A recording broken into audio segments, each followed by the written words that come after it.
Hello everyone. আপোনালোক যিখিনি candidates আছে এপিএসসিৰ কাৰণে লাগি থকা আপোনালোকে গমে পায় কেনেকুৱা ধৰণৰ পেপাৰ আহে আৰু জিএস পেপাৰখনত কিছুমান বহুত ধুনীয়া কোৱেশ্চনস আহে যিখিনি ইংলিছৰ আৰু খুব ট্ৰিকি আৰু কিন্তু ইজিও হয়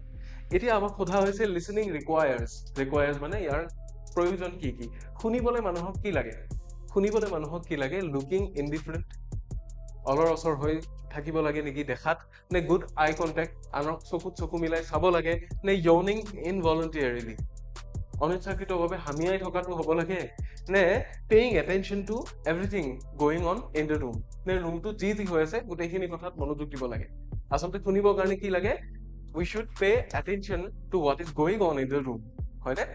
এনেকুৱা ধৰণৰ কিছুমান ফান কন্টেন্ট আমাৰ পেপাৰবোৰত আহি থাকে আৰু আমি শৰ্টছবোৰৰ জৰিয়তে এইবোৰ ডিসকাস কৰো লগতে আমাৰ ক্লাছেছসমূহ চাবলৈ নাপাহৰিব আৰু যদি প্ৰথমবাৰ চাইছে তেতিয়াহলে চেনেলটো সাবস্ক্ৰাইব কৰিবলৈ নাপাহৰিব